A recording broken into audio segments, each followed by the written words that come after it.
ora kudu duwe kucing, ora kudu sayang kucing, ning ojo nglarani gitu. Iya. Tapi sebenarnya sudah ada berapa kasus sih yang benar-benar bisa tuntas atau misalkan mungkin sampai kayak pengadilan gitu?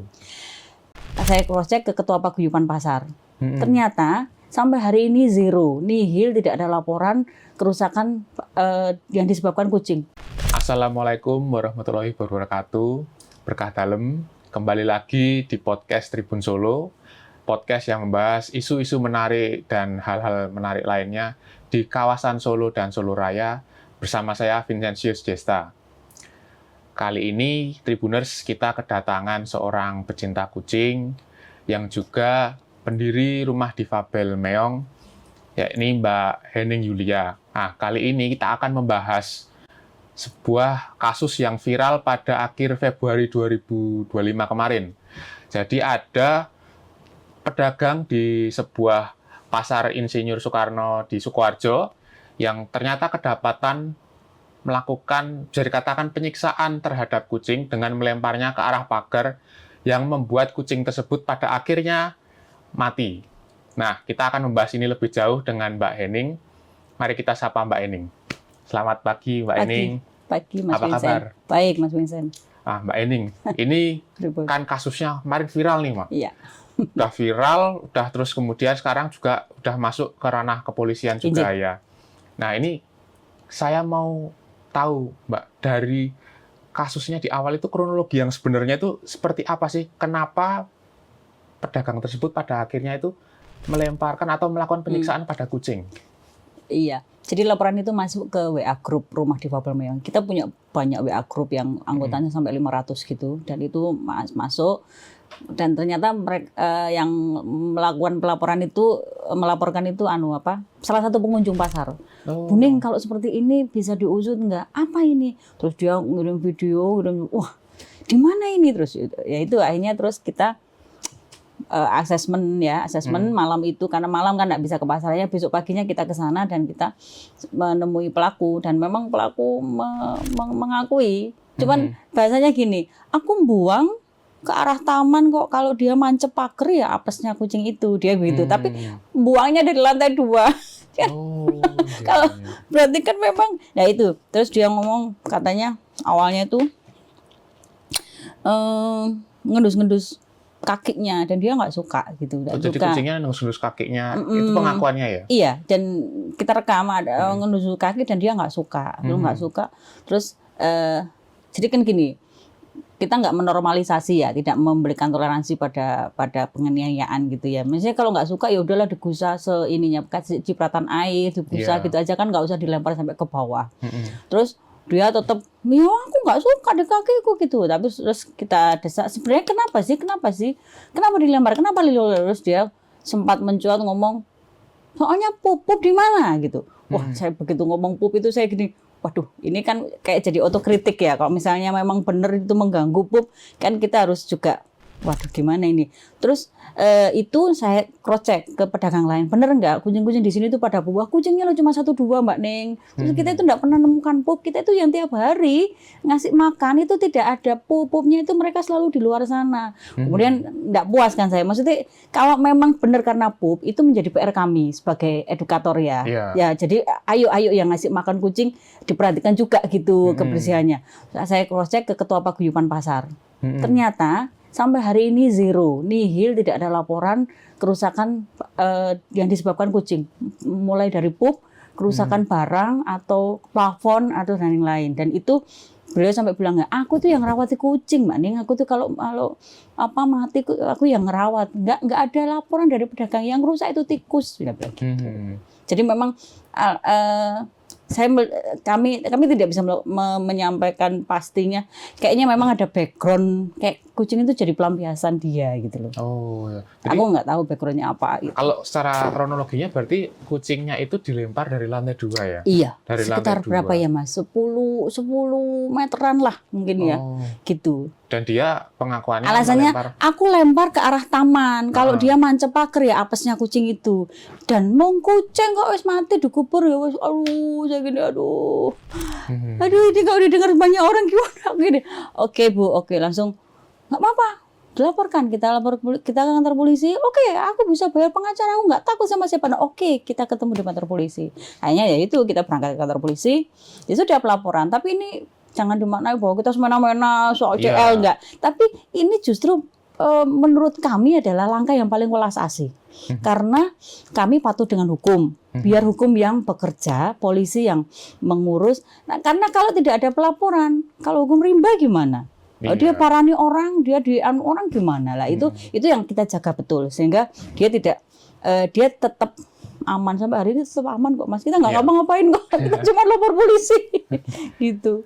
Kalau kondisi kucingnya sendiri sebenarnya Bu, ketika itu tuh ketika nancep pagar kan yang saya baca di beberapa berita perutnya sobek terus ada kayak organnya keluar gitu ya. Tapi setelah itu sempat ditangani, katanya sempat dijahit barang. Iya. Jadi begitu mancep, dia itu mencoba untuk, terus ada yang menjerit kan, satu red itu pedagang bunga Kak. Wah, mereka jerit terus ada yang pada nangis karena ada CL gitu. Terus ada yang berlari menolong, dua petugas kebersihan sama ketua paguyuban pasar itu berlari sama bakul kembang. Nah itu maksudnya mau nolong, tapi begitu dipegang dia itu berontak. Iya, kayak mungkin aku mau diapain lagi nih, udah kesakitan. Akhirnya bentuk pagar yang kayak anak panah itu. Itu kayak grek gitu. Dia mencoba untuk melepaskan itu. Lepas terus dia katanya dari saksi mata jatuh. Jatuh diem gitu. Terus dia kayaknya mengumpulkan tenaga apa ya, terus lari ke dalam pasar dengan usus terburai itu, nuwun sewunya. Jadi terus akhirnya ditolong pedagang, dibawa ke klinik, sudah dioperasi Mas, sudah dijahit, tapi begitu siuman dia nuwun sewu pup darah, BAB ya, BAB darah dan muntah terus pecah. Gitu. Dan nuwun sewu kalau boleh matur, ini habit dia ternyata. Kemarin saya tuh nyisir pedagang, beberapa pedagang, ini habit karena apa? Ini bukan yang pertama. Anak dari kucing itu.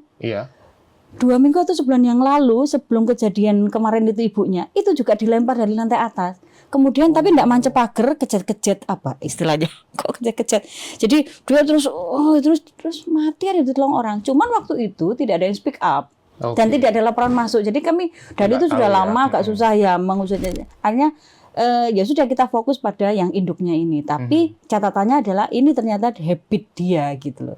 Kalau lebih dari suatu kali kan bisa jadi habit kalau ada pembiaran Mas. Nah ini akhirnya pembiaran itu biar tidak berlaku ya kita laporkan ke polisi sesuai dengan kasusnya saja gitu loh. Kita nggak ngoyo-woro yang bagaimana gitu. Nah ini Mbak Ening, kalau kan kasusnya ini akhirnya diusut oleh kepolisian. Tapi sebenarnya sudah ada berapa kasus sih yang benar-benar bisa tuntas atau misalkan mungkin sampai kayak pengadilan gitu? Setahu saya datanya adalah ini pecah telur. Artinya ya pecah telur dan ini pecah telur untuk Sukoharjo. Karena Sukoharjo itu punya prestasi cukup bagus kan pada kepedulian satwa. Wah ini kalau dengar Bupati Sukoharjo, aku diundang nggak sih? Nah, memang mereka Sukoharjo itu memang saya sempat saya juga ikut waktu mendesakkan kampanye di MFI itu ya. Apa namanya? Sampai perda kan. Sukoharjo itu punya perda untuk melarang makan daging anjing dan kucing. Kucing kan selalu disertakan di aturan itu. Nah, apa namanya kalau untuk pengusutan kasus penyiksaan pada kucing ini menjadi pecah telur. Ini pertama kali di area Sukoharjo yang dilaporkan dan semoga ini menjadi semacam edukasi bersama gitu Kak. Kita nggak hanya fokus ke pelaku tapi edukasi bersama bahwa ada pasalnya satu, yang kedua mau penyiksa kucing, mau pemelihara kucing kalau nggak beres sama kucingnya, merugikan orang lain dengan kucingnya itu ada pasalnya loh dan semuanya bisa kejerat seperti itu. Nah pecah telurnya ini semoga ini sampai vonis ya. Kalau ngomong nafsu, kita nggak punya nafsu menjarakan orang kok Kak. Cuman edukasi ini harus berjalan, pengusutan hukum ini harus berjalan sampai vonis sehingga ini menjadi pelajaran bersama. Semoga ini menjadi titik awal semua kucing diperlakukan baik gitu. Karena proses ini akan kami sampaikan pada Bupati untuk audiensi. Kita akan mendesakkan surat edaran ya SE untuk bersikap baik pada semua kucing di semua pasar atau mungkin lebih didesakkan lagi sampai mungkin pencanangan Sukoharjo ramah kucing atau gimana. Itu utopi nggak sih? Nggak ya? Enggak, itu masih on data gitu ya, bisa didesakkan gitu ya. Mungkin nanti pakai hearing DPRD atau apa. mengikuti alur negara gitu Mas. Iya. Kayak anak ini yes gitu ya. Padahal ya. Tapi selama ini Mbak, kalau kasus yang ini benar-benar bisa diusut, selama ini kalau kendalanya sendiri, kenapa ada beberapa kasus yang mungkin sampai tidak bisa diusut secara tuntas itu apa Mbak? Political will, kemauan baik pada semua pihak. Satu, bagaimana intensitas pelapor untuk mendesakkan itu, kemudian bagaimana perhatian polisi pada kasus ini, karena harus diakui satu tipiring Mas, tindak pidana ringan. KUHP 302 itu kan tindak pidana ringan dengan vonisnya ancaman hukumannya apa ya 9 bulan atau nah karena tipiring mungkin ya polisi PR-nya banyak mungkin ya. Tapi memang meskipun tipiring nggak apa-apa, kita mengejarnya di edukasi kayak gitu kan. Terus ya kendalanya itu. Yang paling berat dalam setiap pengusutan kasus itu adalah menghadirkan saksi. Karena orang kan cenderung malas mau berurusan dengan gitu. Nah, itu kalau pengkondisiannya tidak maksimal, saksi juga nggak mau berangkat. Karena kalau misalnya saksi mau datang di BAP, di BAP mau datang, di polisi mau datang. Tapi kalau keterangannya di pengadilan beda, bumerang bagi kita. Hanya saksi itu kan yang dijaga bukan hanya kejujuran keterangannya ya, tapi kekuatan mental dia untuk sampai bertahan konsisten sampai pengadilan itu yang penting gitu. Tapi alhamdulillah saksinya ini insya Allah kuat, moga-moga dikuatkan. Suami istri yang menolong kucing itu dan membiayai kucing itu, dan kami ganti nggak mau, enggak Mbak, itu biarkan jadi amal kami gitu. Jadi pedagang pasar suami istri yang membiayai dan itu akan menjadi saksi. Menjadi saksi untuk kasus itu ke depan. Iya, jadi kita intens gitu. Dan anak-anaknya 2, yang dibanding yang satu kan masih hidup. Itu sekarang dipelihara sama Mas yang nolong itu, alhamdulillah. Terus kemarin itu kan Mbak Hening dan bersama para pecinta kucing itu sempat melakukan aksi topo bisu ya di depan kios pelaku. Itu sebenarnya maksud dari topo bisunya itu apa sih Mbak? Saking prihatinnya sampai nggak bisa ngomong. Maksudnya, wong ya digusak iso.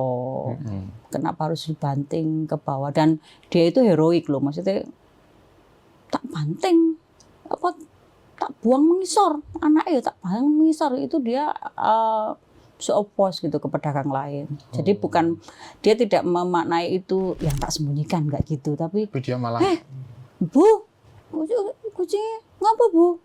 Kalau kucing Arab tak buang gitu. Artinya kan memang dia di tahap bukan sekedar membuang wis beneran saya ngerti, tapi dia seopos karena ada arogansi di situ ya.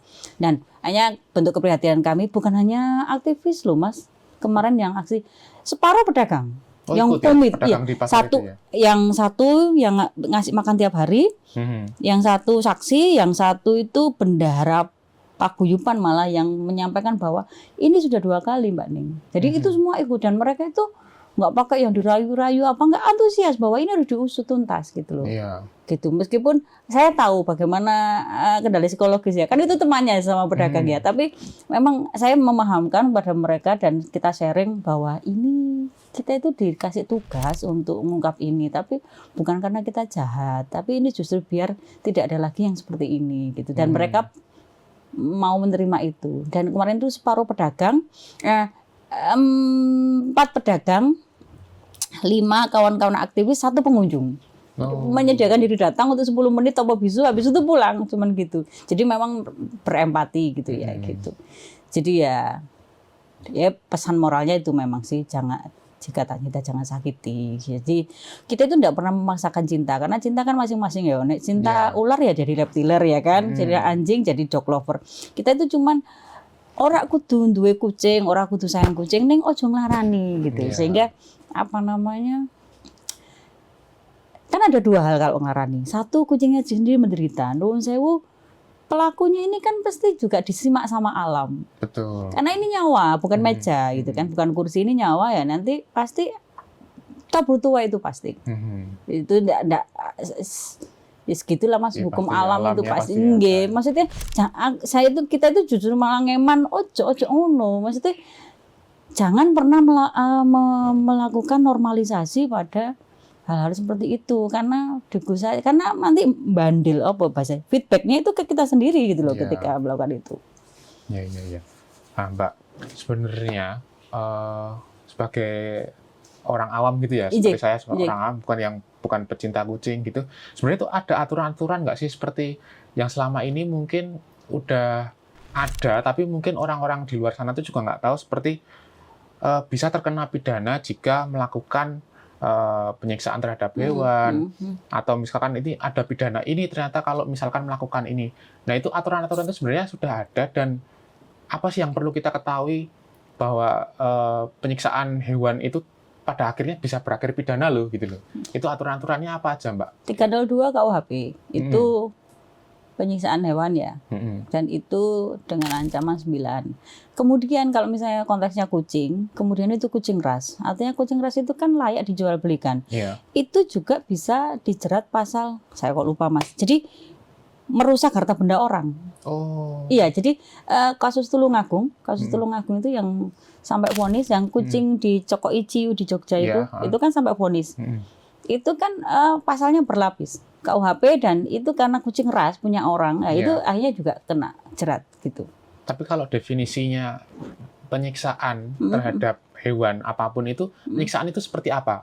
Misalkan tadi kan kasusnya ini melempar kucing dari lantai 2, itu yang dianggap penyiksaan itu seperti apa sih, Mbak? Kalau yang selama ini sampai cacat sampai mati. Sampai cacat dan sampai mati. Iya, jadi tapi sebenarnya nggak cacat pun kalau itu standar misalnya memukul itu kan menyakiti, meskipun nggak sampai cacat.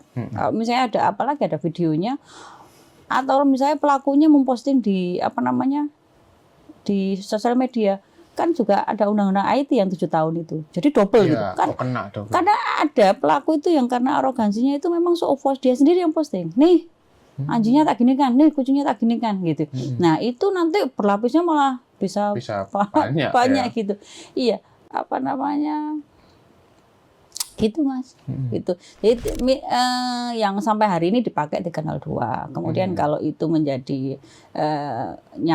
binatang itu bisa diperjualbelikan, ya ditambah berlapisnya dengan perampasan atau perusakan harta orang, kayak gitu. Kalau misalnya dia lakukan dengan memasuki halaman orang, ya itu jeratannya ada lagi karena memasuki privasi orang kan, gitu-gitu. Kalau untuk kasus kali ini sendiri, Mbak, yang viral ini, itu update-nya gimana, Mbak? Ke depan itu ada update apa? Ke depan mungkin kayak pengusutan polisian itu pada tanggal berapa ada sidang atau apa, itu gimana, Mbak? Sampai hari ini sudah di BAP semua, kemudian sudah menjadi LP ya, resmi menjadi LP, laporan polisi, bukan lagi delik aduan. Kemudian artinya kan kalau menjadi LP itu memenuhi unsur pidana, sehingga dia bisa jadi LP. Kemudian semoga habis Lebaran ya Mas bisa langsung sidang, karena Tipiring mungkin bisa jadi nanti JPU-nya ya polisinya itu, polisi yang menyidik kami gitu ya. Ini nanti siang saya kalau koordinasi sama kawan-kawan kepala pasar untuk pengambilan CCTV. Jadi kemarin baru sekilas ya, jadi pas mancepnya itu ada Mas, terus pas pada berlari menolong itu juga ada. Pas kucingnya lari ke pasar itu ada, dan itu nanti kita serahkan ke polisi sebagai barang bukti ya. Iya. Kalau kerugian, kemarin ditanya polisi, ini kerugiannya apa ya Mbak Ning ya? Ya kalau misalnya pembiayaan operasi yang hampir 2 juta dijadikan kerugian juga bisa. Cuman poin edukasi value yang kami perjuangkan adalah kerugian nyawa, sehingga itu tidak terbayar oleh institusi pengadilan. Oh iya, benar. Sidang hakim itu memutuskan kurungan, kemudian denda, kemudian institusi kan. Institusi itu kan biaya perkara. Kemudian institusi itu kan yang harus diganti terdakwa, kerugian yang diterima korban. Nah, itu dia mau bayar nyawa dengan apa? Sehingga ini menjadi value yang memang kami edukasikan bahwa tidak terbayar. Apa yang kita lakukan ketika kita menyakiti yang bernyawa itu tidak terbayar. Makanya di BAP itu tertulis, di laporan tertulis bahwa kerugiannya adalah 1 nyawa ekor kucing.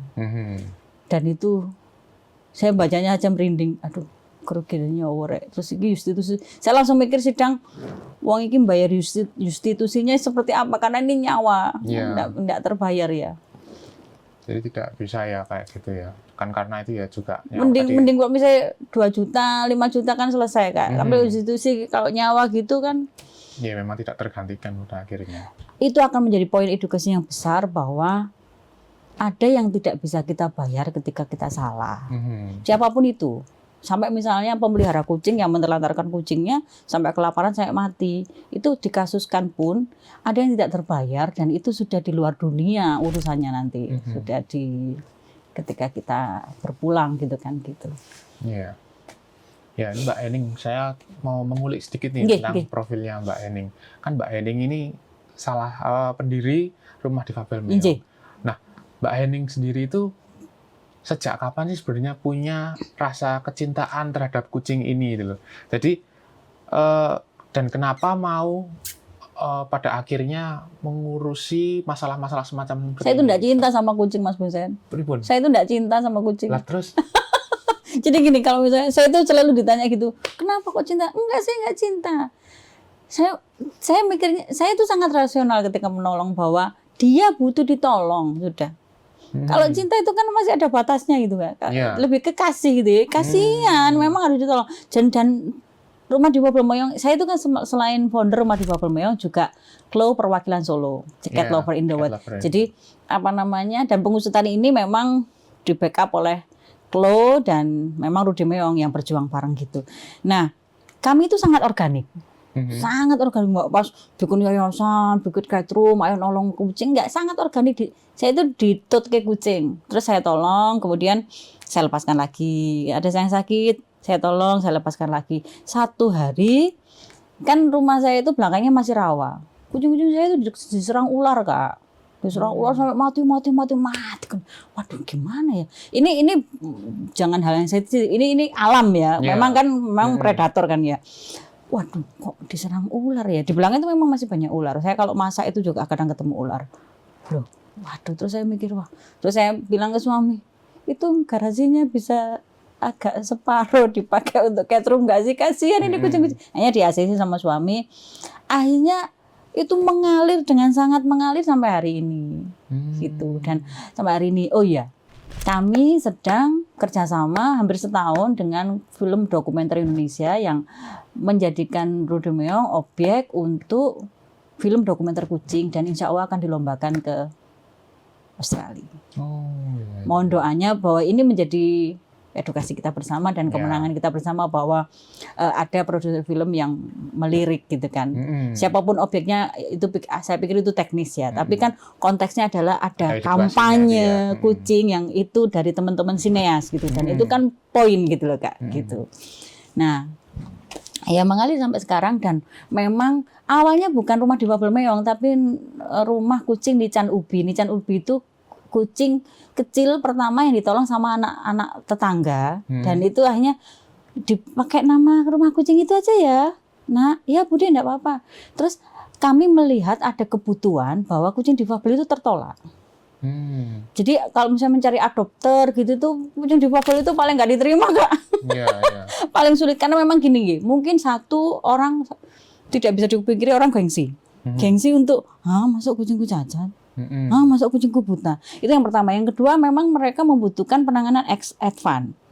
Kalau misalnya saraf, neuritik, jalannya aja susah, makan susah, itu kan kesabarannya ekstra, keahliannya ekstra, deteksi penyakitnya ekstra. Itu nggak bisa dipungkiri bahwa kita akhirnya Rumah Difabel Meong itu terkondisi untuk menjadi sosok-sosok yang advance gitu kan. Apa yang ditangani itu kucing difabel. Kemudian fokus kami sebenarnya dua kalau Rumah Difabel Meong. Satu kucing difabel, dua pendonor darah. Ini agak menarik ya, karena pendonor darah itu sangat jarang dibutuhkan. Tapi kalau dibutuhkan, butuh kucing banyak, karena tidak ada golongan darah. Kucing kan karena cacingan, karena kutuan, karena pendarahan, karena kecelakaan itu kan butuh donor darah. Nah itu tidak ada golongan Kak. Adanya itu kecocokan 100%. Jadi kalau misalnya cuma butuh satu kucing untuk donor satu kucing bisa mengumpulkan 20 kucing enggak? Dites sampai 10 100 kalau enggak 100% enggak akan didonorkan karena apa? Pasti mati.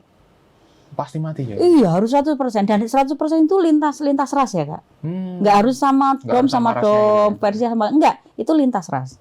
Dan itu memang tapi bulan kemarin adalah 7 kucing pendonor kami sudah nggak ada semua karena sudah sepuh ya, sudah tua. Terus terakhir kemarin meninggal gitu. Dan ini kita sedang mencari pendonor baru gitu, yang kita proses pro vaksin, pro steril, kondisi sehat, cacing rutin, dan pokoknya mereka dibikin prima sehingga ketika ada yang butuh darah kita punya ready stock donor darah. Dan itu free. Kami memberikannya free karena memang kami menyediakan untuk kawan-kawan yang kucingnya butuh darah dan emergensi. Jadi dua poin ini, dua, rescue, difabel, dan donor darah kayak gitu. Kalau relawan intinya ada 15 orang. Kalau WA grup, kita itu punya WA grup, kita nggak punya grup di Facebook kan. Kita memang tidak main di permukaan. Tapi main di WA. Kita orang-orang.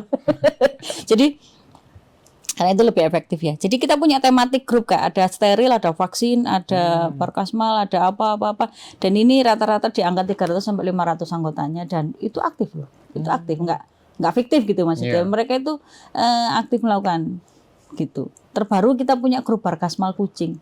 Pengen tahu nggak sih? Apa itu tentang apa itu, Mbak? Barang bekas amal untuk kucing. Jadi kami memulai menghentikan ketergantungan pada donasi karena itu pasti tidak sehat. Jadi kita bikin usaha dan salah satu titik usahanya adalah Barkasmal kucing. Jadi kita melakukan penggalangan donasi barang bekas untuk pakan untuk kucing dan manusia. Bekas layak jual. Dan itu kami jual mulai dari 1.000 rupiah, peso 1.000 rupiah, nanti peci 2.000 rupiah gitu. Dan kemarin diluncurkan bulan lalu namanya Barkasmal kucing.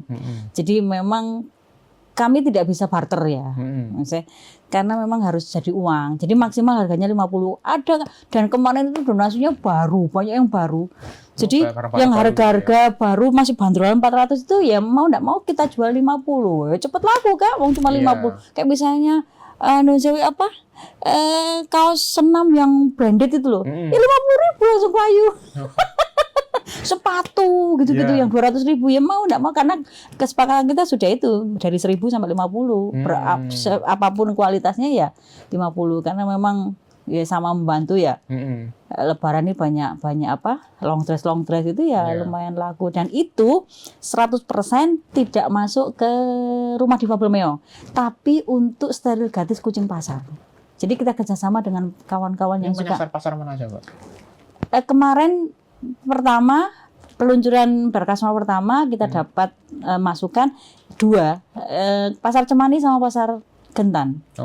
Yang memang populasinya lumayan banyak, dan memang mereka punya banyak pejuang SF. Istilahnya kan pejuang SF yang pejuang street feeding yang biasa ngasih makan itu.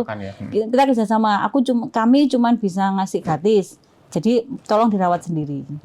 Kemudian di bagian di dalam cat room Rudy Meong itu kami menghibah pinjamkan satu ruangan untuk kawan-kawan yang teman pasar itu yang menyediakan gratis, boleh di situ tapi dirawat sendiri.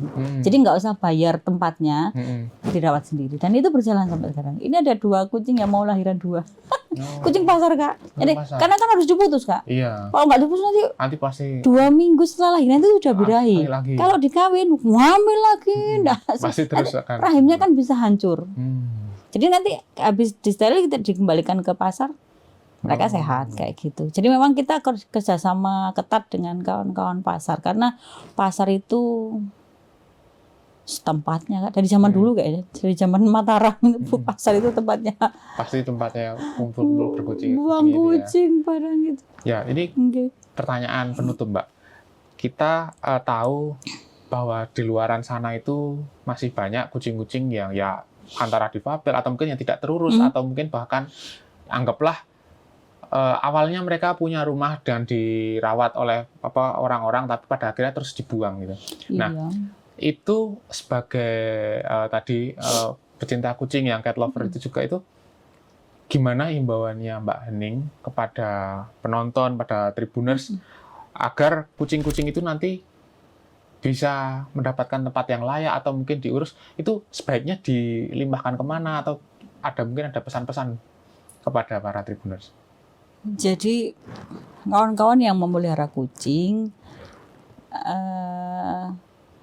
tolong perbaiki komitmen. Karena ketika kita melakukan adopsi pada kucing, ngomong filosofi lagi, sebenarnya kita itu tidak pernah adopsi kucing. Yang adopsi kucing itu, yang kita itu yang diadopsi kucing. Jenengan mau nolong kucing berangkat ke Boyolali, kalau dia tidak mau diadopsi jenengan, dia akan ketemu saya. Jadi secara energi kucing itu yang menghadap manusia. Dia tuh memilih mau ditolong dokter siapa, mau ditolong sama rezeki. Nah, jadi gini, kawan-kawan yang memelihara kucing memutuskan untuk memelihara kucing, tolong komitmennya seumur hidup. Karena ketika melakukan adopsi, maka komitmen pemilik kucing itu adalah seumur hidup. Kita, karena dia hanya punya kita. Itu yang pertama. Yang kedua, kucing-kucing liar sebenarnya jangan dibuang ya, karena kalau dibuang ke pasar juga, apalagi kucing rumahan yang dibuang itu dia hanya menjemput kematian, hanya menjemput kematian gitu.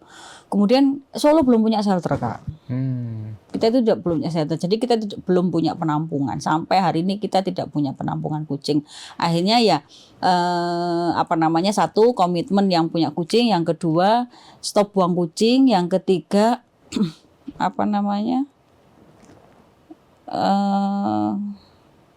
harus dipahami bahwa jangan gampang merumahkan kucing, karena kalau sudah dirumahkan dan dia jam biologisnya sudah tertata, ketika kita nggak mampu terus kita juga mengembalikan lagi ke tempat semula, instingnya pasti sudah berkurang. Insting mencari makan, dia biasa merasa aman gitu kan, kok aku kesini lagi, itu bisa terjun bebas kesehatannya. Kemudian kucing tua yang berpindah tangan itu juga bisa terjun bebas kesehatannya, kayak gitu. Dan satu hal yang harus dipahami bahwa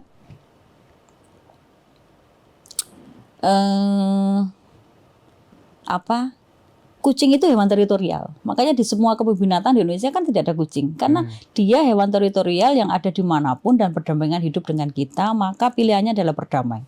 Berdamai, ini adalah kita yang punya akal, kita yang ngatur mereka dengan sterilisasi massal, dengan pengendalian. Karena kalau populasi terkendali, pasti kekerasan menurun. Karena rumusnya pasti overpopulasi sama dengan kekerasan yang tinggi.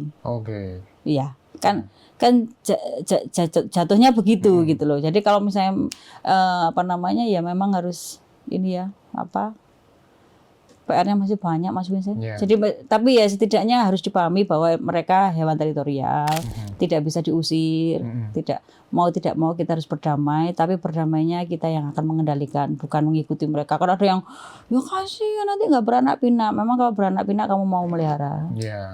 Kalau misalnya disiksa kayak gini kamu mau nolong. Ya, karena Mas Vincent tindak pasar didatengin 2 kucing pasti kan masih oke ya. Tapi kalau didatengin 20 kucing kan bisa risih. Nah, karena makanya overpopulasi selalu rumusnya sama dengan kekerasan yang tinggi. Jadi kawan-kawan, pesan saya cuma satu pada pemilik, satu pada pemilik bahwa panjenengan sebagai pemilik itu juga bisa dijerat pasal 302 KUHP ketika memeliharanya tidak baik, bukan hanya pelaku penyiksaan.